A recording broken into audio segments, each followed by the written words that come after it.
जय माता दी, जय मां कामाख्या। आओ ज्योतिष सीखें। देव राधा ट्रस्ट, सत्यवाणी चैनल। आज हम आपको ज्योतिष से संबंधित एक रहस्यमय रिसर्च लेकर के आपके सामने आए हैं। जिस मनुष्य का जन्म, एक जन्म पत्रिका हमने ली है, उसका विश्लेषण आपके सामने प्रस्तुत है। यदि आप भी ऐसा विश्लेषण खुद करना चाहते हो, सीखना चाहते हो, तो देवराधा ट्रस्ट से संपर्क कर सकते हैं। हम आपको ये ज्योतिष का कार्य अवश्य सिखाएंगे। और यदि आप अपना स्वयं का भी कोई ज्योतिष की जन्म पत्रिका चेक करवाना चाहते हो, तो भी आप देवराधा ट्रस्ट से संपर्क कर सकते हैं। तो जन्म पत्रिका में 11 फरवरी सन 1980 हमने एक रैंडम बेसिस पर यह तारीख ली है। हो सकता है किसी व्यक्ति का इस दिन जन्म हो सकता है, किसी स्त्री का भी जन्म हो सकता है, किसी पुरुष का भी जन्म हो सकता है, और हो सकता है कि इस दिन जो हमने समय लिया है, तारीख ली है, उस दिन 100 बच्चों का भी जन्म हो सकता है, या 50 बच्चे भी उस दिन उत्पन्न हो सकते हैं उस एरिया में, 100 किलोमीटर के दायरे में।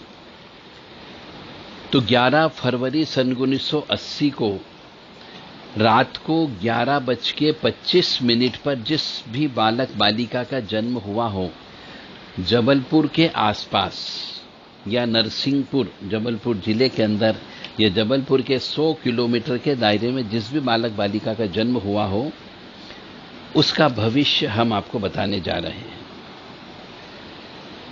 क्योंकि भविष्य जानने से मनुष्य को अपनी समस्याओं की ढाल तैयार करने में आसानी होती है, और जिंदगी जीवन जीने में भी उसको मजा आ सकता है कि मेरे ऊपर ये खतरा होने की संभावना है, या फिर मुझे इससे नुकसान होने की संभावना है, या मुझे आगे क्या करना है ताकि कष्ट कम आए, यानी कि अपनी ढाल तैयार कर सकता है वो पूजा पाठ के माध्यम से या अपनी ज्ञान के माध्यम से।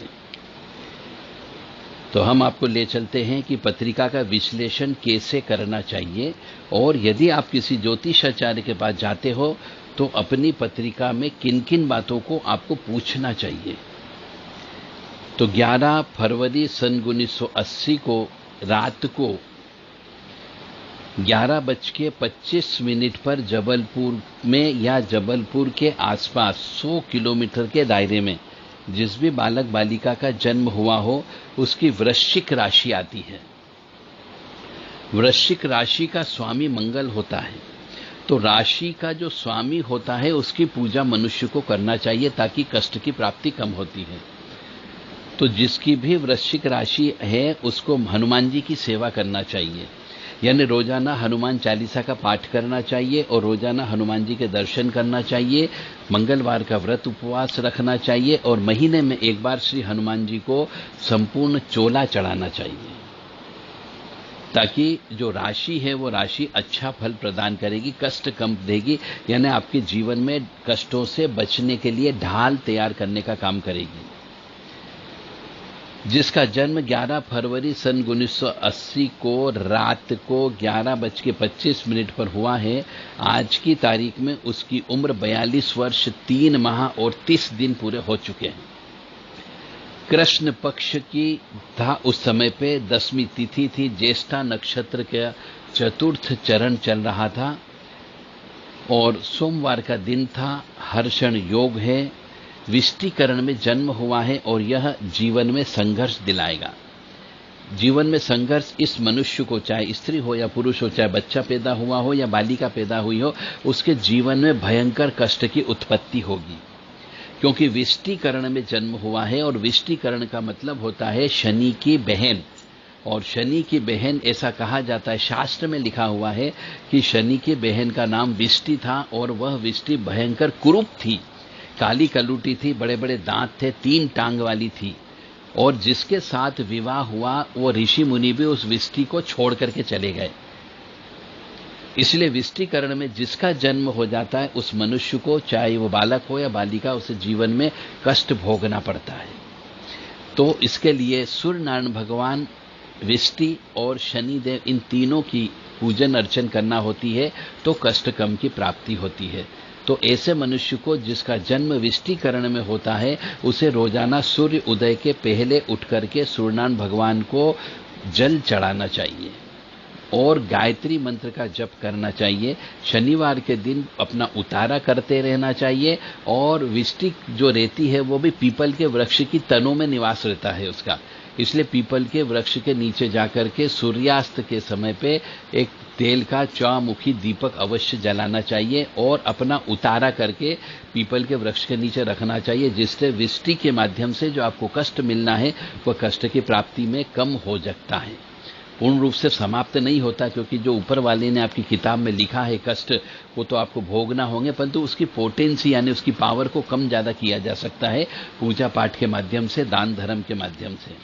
क्योंकि शास्त्र कहते हैं कि जो मनुष्य दान धर्म करता है उसके पाप नष्ट हो जाते हैं, और जब पाप नष्ट हो जाते हैं तो मनुष्य को सुख की प्राप्ति होती है। इसीलिए उसको दान धर्म करते रहना पड़ेगा, विष्टिकरण की शांति करना चाहिए। और ऐसे मनुष्य को भाई के साथ मधुर संबंध रखना चाहिए, गुरु का मान सम्मान करना चाहिए, काली माता जी की उपासना करना चाहिए, व्रत करना चाहिए और अनुष्ठान करना चाहिए। तो ऐसा बालक बालिका सुख ही रह सकता है। ऐसे मनुष्य का जिसका जन्म 11 फरवरी सन 1980 को रात को 11:15 बजे नरसिंहपुर यानी जबलपुर के आसपास हुआ है, तो शनि बाल्य अवस्था में होने की वजह से अधिक नुकसान प्रदान नहीं करेगा। शनि, मंगल, गुरु इस मनुष्य का वक्री अवस्था में है। यह धीमी गति से फल प्रदान करेंगे, बहुत स्लो चलेंगे। वक्री का अर्थ होता है धीमी गति से चलने वाला। गण राक्षस गण है, तुला लग्न है, इसका स्वामी शुक्र है और बुध नक्षत्र का स्वामी है। तो तुला लगन वाले का स्वामी शुक्र होने की वजह से देवी माँ की उपासना ऐसे मनुष्य को ज्यादा से ज्यादा करना चाहिए, चाहे वो काली माँ की उपासना करे, चाहे वो दुर्गा माँ की उपासना करे, परंतु उसे देवी जी की पूजा ज्यादा से ज्यादा करना है। यानी कि नवाण मंत्र ओम ऐं ह्रीं क्लीं चामुंडा विच्चे, ये मंत्र को रोजाना ब्रह्म मुहूर्त में उठ करके कम से कम 1 घंटे तक तो जप करना ही करना चाहिए। यदि ये नहीं कर सकते हो और ज्यादा कष्ट की प्राप्ति होती हो तो उसे दुर्गा जी के 32 नाम का जप अवश्य करना चाहिए, दुर्गा सप्त श्लोकी का पाठ अवश्य करना चाहिए। और जो नक्षत्र है, जिस ज्येष्ठा नक्षत्र के चतुर्थ चरण में इन बालक बालिका का जन्म हुआ है, तो उसे बुध उसका स्वामी है, यानी गणेश जी की पूजन अर्चन भी अवश्य करना ही करना है। गणेश जी को दुर्वा अंकुर रोज चढ़ाना चाहिए।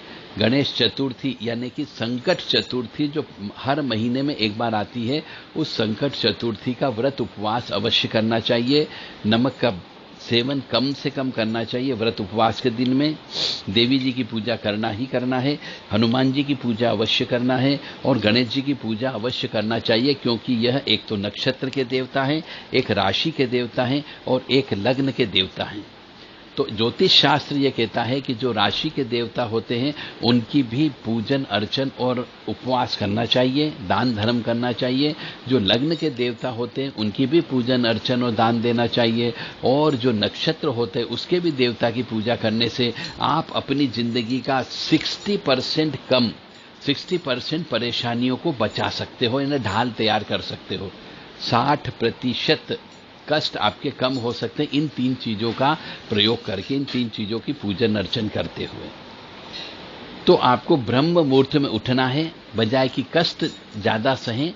ज्यादा अच्छा है कि ब्रह्म मुहूर्त में यानी 4 बजे उठ करके स्नान ध्यान करके इन तीनों देवताओं के, 3 ग्रहों के जो देवता हैं उनके देवताओं के जप करना चाहिए और समय मिलने पर हवन अवश्य करना चाहिए। चंद्रमा की वर्तमान में महादशा चल रही है जो 28 जुलाई 2026 तक चलेगी। उसके बाद मंगल की महादशा आएगी जो 28 जुलाई 2033 तक चलेगी। मतलब अब ये कह सकते हैं कि जिसका जन्म 11 फरवरी सन 1980 को रात को 11:25 के आसपास जबलपुर के आसपास 100 किलोमीटर के दायरे में हुआ हो, उस व्यक्ति का सूर्य खराब है, मंगल खराब है, शनि खराब है, गुरु खराब है, राहु खराब है और केतु भी खराब है। यानी कि 9 ग्रह में से 6 ग्रह बहुत ज्यादा खराब हैं। यानी ऐसे मनुष्य को भयंकर कष्ट की उत्पत्ति होगी। जीवन में वह व्यक्ति कभी सफल नहीं हो सकता।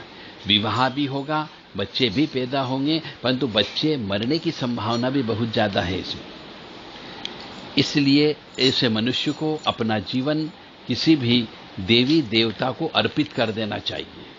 यानी मंदिर में सेवा करना चाहिए, मंदिर की झाड़ू लगाना चाहिए, जिससे दरिद्रता नाम की चीज जीवन से खत्म हो जाए, और मंदिर में जाकर के ज्योत जलाना चाहिए, जिससे उनके जीवन में उजाला रहेगा, कष्ट कम प्राप्त होगी। यानी किसी भी एक मंदिर को पकड़ ले, उस मंदिर के अंदर ज्योत जलाने का काम करे, उस मंदिर की झाड़ू लगाने का काम करे, उस मंदिर की साफ सफाई लगाने का काम करे, उस मंदिर में जाले नहीं होने दे। कभी जरूरत हो तो पुताई वगैरह के काम में भी अपना सहयोग दे सकता है। पैसे नहीं हो तो शारीरिक श्रम का दे करके भी आप अपने पुण्य को बढ़ा सकते हो। और जब पुण्य बढ़ जाते तो आपको कष्ट कम लगेंगे, आनंद की प्राप्ति होगी, और जब आनंद आएगा तो सुख अवश्य प्राप्त होगा। तो 11 फरवरी सन 1980 को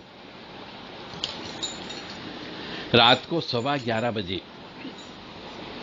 जिसका भी जन्म हुआ हो जबलपुर के आसपास, उसका शुक्र जो है उच्च राशि का मीन का बैठा हुआ है, जो परिश्रम का पूर्ण फल प्राप्त नहीं होने देगा।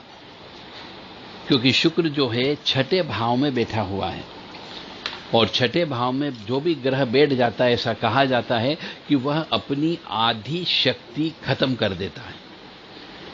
तो शुक्र उच्च राशि का मीन का 6ठे भाव में बैठा है, तो वह परिश्रम का पूर्ण फल प्राप्त नहीं होने देगा।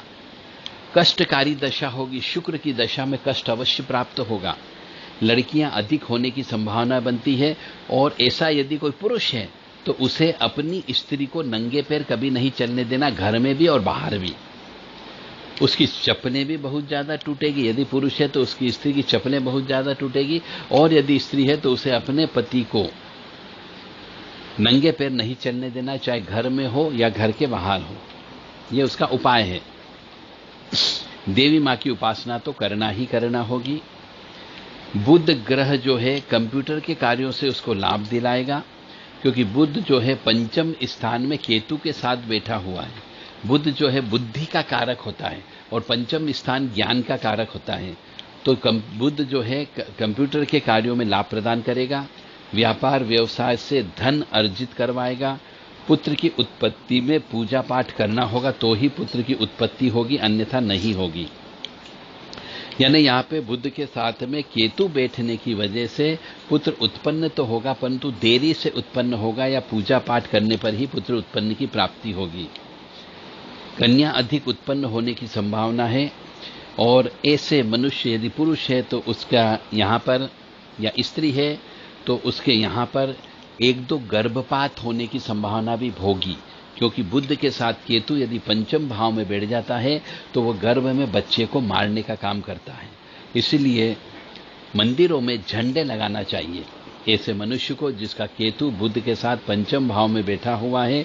11 फरवरी सन 1980 को जिसका जन्म हुआ है रात को 11:15 बजे के आसपास, तो ऐसे मनुष्य को मंदिरों पे झंडे ज्यादा से ज्यादा लगाना चाहिए, ध्वजा ज्यादा से ज्यादा लगाना चाहिए, ताकि केतु अच्छा फल प्रदान करे।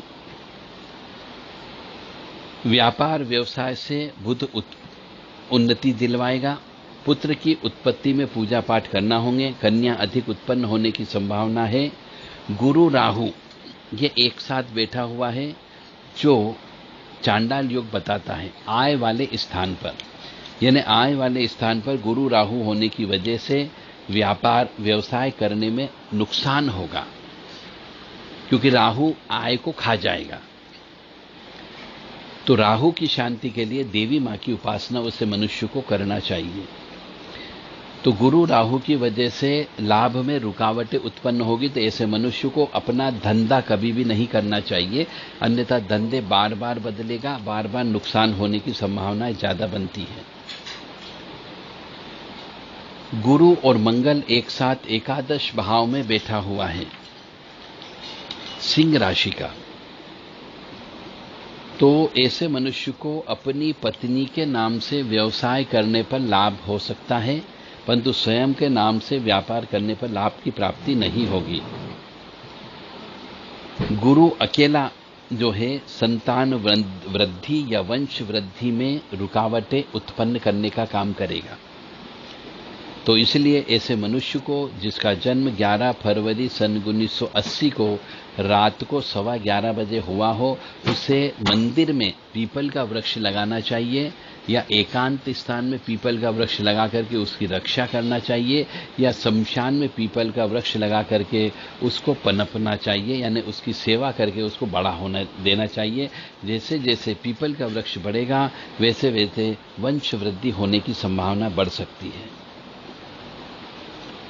गुरु मार्केश का काम भी कर रहा है और गुरु जो है परम पापी भी है, यानी पिछले जन्म में गुरु का श्राप लेकर के ऐसे बालक बालिका पैदा हुए हैं जिनका जन्म 11 फरवरी सन 1980 को 11:15 बजे रात को हुआ है। उसको गुरु का श्राप लगा हुआ है और बहनों का श्राप भी लगा हुआ है।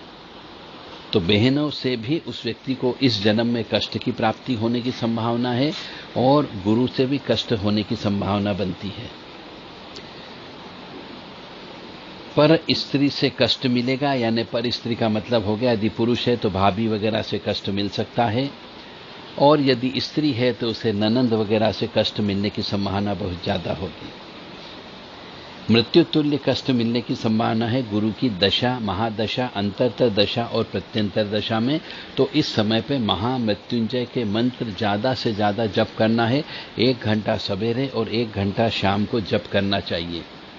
ओम मृत्युंजय महादेव त्राहि माम शरणागतम जन्म मृत्यु जरा व्याधि पीड़ितम कर्म बंधने। इस महामृत्युंजय मंत्र का आपको जप करना है ताकि आपको गुरु के द्वारा जो कष्ट दिए जाएंगे उनसे सहन करने की शक्ति प्राप्त होगी। राहु आपका अशुभ बैठा हुआ है, या जिनका जन्म 11 फरवरी सन 1980 को रात को 11:15 बजे हुआ है। राहु खराब है, भाई का श्राप लगा हुआ है, गुरु का श्राप लगा हुआ है। परिवार वालों से वह विग्रह करा देगा, परिवार को एक साथ नहीं रहने देगा, और कालसर्प योग होने पर अनिष्ट फल प्रदान करता है। चंद्रमा नीच राशि का बैठा हुआ है, यानी चंद्रमा भी द्वितीय भाव में, दूसरे भाव में नीच राशि का वृश्चिक राशि का है। वह उम्र लंबी देता है, यानी मनुष्य को, ऐसे मनुष्य को जीवन भर कष्ट झेलना ही झेलना है, जल्दी उसकी मृत्यु नहीं होगी। पिता की सेवा अधिक करना होगी तो उसको दोष कम लगेंगे। ऐसे मनुष्य को अपनी वाणी पर नियंत्रण रखना चाहिए, यानी बोलने में बहुत सोच समझ करके बोलना चाहिए, अन्यथा नुकसान होने की संभावना बहुत ज्यादा बनती है। और पूर्णिमा के बाद आने वाली चतुर्थी, जिसको संकट चतुर्थी बोलते हैं, उसका व्रत उपवास अवश्य करना चाहिए। चंद्रमा की पूजन करने के बाद ही भोजन ग्रहण करना चाहिए। केतु और बुध एक साथ बैठे होने की वजह से ये पंचम भाव में, यानी पुत्र पुत्री वाले स्थान पर बैठे हैं, इसलिए 1-2 पुत्री की मृत्यु होने की संभावना भी जताई जा रही है। संतान से ऐसे मनुष्य को कष्ट की प्राप्ति होगी, और विद्या यदि प्राप्त भी कर ली तो उस विद्या का सही उपयोग नहीं कर पाएगा, क्योंकि पिछले जन्म का बहनों का श्राप लगा हुआ है। संतान सुख ऐसे मनुष्य को पूर्ण रूप से प्राप्त नहीं होगा। तो 11 फरवरी सन 1980 को रात को 11:15 बजे जिसका भी जन्म हुआ है, यह भविष्य उनके बारे में बताया जा रहा है। सूर्य ग्रह जो है सुख में कमी करेगा। जब भी सूर्य की दशा, अंतरतर दशा, प्रत्यंतर दशा आएगी, उस समय कष्ट की प्राप्ति ज्यादा होगी। इसलिए सूर्य उदय के पहले उठ करके सूर्यनारायण भगवान को जल प्रदान करना है और गायत्री मंत्र का जप करना है। कम से कम 5 माला जप करना चाहिए। ओम भूर्भुवः स्वः तत्सवितुर्वरेण्यं भर्गो देवस्य धीमहि धियो यो नः प्रचोदयात्। इस मंत्र का जप करें जब भी सूर्य की महादशा, अंतरतर दशा और प्रत्यंतर दशा आए तब। और सूर्य की वजह से ही भूमि सुख में कमी होती है, यानी यदि कोई पैतृक संपत्ति है तो उसमें वाद विवाद होने की संभावना बनती है। पैतृक संपत्ति होने पर, ये मान करके चले कोर्ट कचहरी होने की संभावना है, तो पैतृक संपत्ति का विवाद अवश्य होगा। सूर्य भौतिक सुख की प्राप्ति के लिए संघर्ष करा रहा है। हाई ब्लड प्रेशर होने की बीमारी होने की संभावना भी बहुत ज्यादा बनती है। मकान के सुख में भी कमी करता है और सूर्य जीवन में संघर्ष कराएगा, यानी सूर्य भी अच्छा नहीं है। तो जिंदगी भर सूर्य नारायण भगवान की आपको पूजन अर्चन करना है। ओम ह्रीम घृणी सूर्य आदित्य श्रीम ओम, इस मंत्र के रोजाना एक माला पूरी जिंदगी जब तक जिंदा रहो आपको जप करना है, तो सूर्यनारायण भगवान आपको कुछ सुख प्रदान कर सकते हैं। यानी अल्टीमेट कहने का अर्थ यह है कि आपके 9 ग्रह में से 6 ग्रह खराब होने की वजह से जब तक भगवान की शरण में नहीं जाओगे आपको सुख की प्राप्ति नहीं हो सकती है, अन्यथा जीवन भर आपको भटकना पड़ेगा। मंगल ग्रह जो है यह भी अशुभ है। आपको कभी भी फैक्ट्री नहीं लगाना है। कितना ही पैसा आ जाए, फैक्ट्री में आग लगने की संभावना है, उसमें ताला डल जाएगा, तालाबंदी हो सकती है, हड़ताल हो सकती है, इसलिए फैक्ट्री कभी नहीं लगाना है। और आपको साधारण दुकानदारी आपको करना है ताकि नुकसान कम हो। मंगल और राहु भाई का श्राप होने की वजह से वो आपको दुकानदारी नहीं करने देगा, व्यापार में आपको लाभ नहीं होने देगा, क्योंकि पिछले जन्म में आप अपने भाई की संपत्ति को खा करके आए हो सकता है भाई के नाम से जो जमीन जायदाद जो भाई को मिलना चाहिए थी, आपने अपनी जबरदस्ती या दबंगाई की वजह से भाई की संपत्ति को हड़प करके इस जन्म में आए हो। इसलिए इस जन्म में आपको भाई का सुख भी प्राप्त नहीं होगा और भाई से विद्वेष रहेगा, भाई से लड़ाई झगड़ा रहेगा, और पिछले जन्म के भाई की हाय और बद्दुआ होने की वजह से आपको सुख की प्राप्ति नहीं होगी। यानी कितने ही बिजनेस कर लीजिए, उस बिजनेस में कभी भी आपको लाभ नहीं होगा। इसलिए आपका मंगल बहुत अशुभ है। इसलिए इसके लिए आपको हनुमान जी की सेवा आपको करना ही करना है। जिस व्यवसाय में मशीन चलती हो, जिस व्यवसाय में मशीन चलने का काम होता हो, मोटर चलने का काम होता हो, वो कार्य बिल्कुल भी नहीं करना है, अन्यथा नुकसान भयंकर होने की संभावना है। किसी भी फैक्ट्री या में साझेदारी नहीं करना है, अन्यथा फैक्ट्री धीरे धीरे उसकी बंद हो जाएगी। शनि आपका बहुत खराब बैठा हुआ है, यह भयंकर अशुभ है। सभी प्रकार के जो आपको सुख मिलना चाहिए उन सब सुखों में यह कमी कर रहा है। तो आपको शनि का उतारा पूरी जिंदगी भर करते रहना है। ओम शम शनिश्चराय मंत्र का जप करते रहना है और शनि की अशुभता से बचने के लिए हनुमान जी की शरण में आपको जाना होगा। तो हनुमान चालीसा रोजाना ब्रह्म मुहूर्त में कम से कम 11 बार पाठ करना है। हनुमान जी को चोला अवश्य चढ़ाना है शनि देव से बचने के लिए, और रुद्र अभिषेक अवश्य कराते रहें। शनि की वजह से आपको संतान का सुख प्राप्त नहीं होगा, भौतिक सुख प्राप्त नहीं होगा, धन का सुख प्राप्त नहीं होगा, वाहन का सुख प्राप्त नहीं होगा, नौकर चाकर का सुख प्राप्त नहीं होगा, और नौकर चाकर आपके साथ धोखा दे सकते हैं। कुटुंब का सुख नहीं होगा, परिवार वाले आपका साथ नहीं देंगे, और भाग्य भी आपका साथ नहीं देगा। यानी शनि का मतलब होता है न्यायाधीश। इसका मतलब यहाँ पे ये होता है कि शनि की वजह से जो आपको हर प्रकार के सुख में कमी हो रही है, इसका मतलब यह कि पिछले जन्म में आपने अपने यहाँ पे काम करने वाले जो नौकर चाकर सेवक लोग थे उनकी मजदूरी भी आप खा करके आए हो। यानी आपने उनसे काम करवा लिया परंतु उनकी मजदूरी आपने नहीं दी या फिर आधी मजदूरी दी। मतलब पिछले जन्म में आपके द्वारा भयंकर पाप कर्म किया गया। इसलिए 11 फरवरी सन 1980 को जिसका भी जन्म हुआ है रात को 11:15 बजे के आसपास जबलपुर के आसपास 200 किलोमीटर के दायरे में ऐसे मनुष्य यानी ऐसे बालक बालिका पिछले जन्म के भयंकर पापी मनुष्य रहे हैं, तो इस जन्म में कष्ट अवश्य भोग रहे होंगे। सर्प का श्राप लगा हुआ है, यानी सांपों की भी हत्या करके आए हो। पितरों का भी श्राप आपको लगा हुआ है, विष्टिकरण का श्राप लगा हुआ है, भाई का श्राप लगा हुआ है, गुरु का श्राप लगा हुआ है, प्रेत आत्माओं का भी श्राप है। यानी आपके साथ में पिछले जन्म में बहुत से मनुष्यों की हाय बद्दुआ ली गई और मर गए वो व्यक्ति, उनकी आत्मा भी बदला लेने के लिए इस जन्म में आपके साथ जुड़ी हुई है।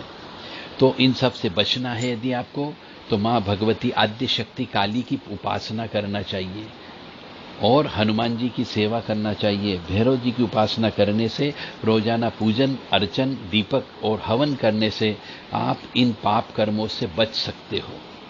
आपको पापों का प्रायश्चित करना होगा, प्रेतों की शांति कराना होगी और जो जो पूजा बताई गई है, ये पूजा आपको विधि विधान से नियमानुसार करने से कुछ हद तक आपको सुखी जीवन व्यतीत हो सकता है, बशर्ते कि आप ईश्वर की शरण में चले जाएं।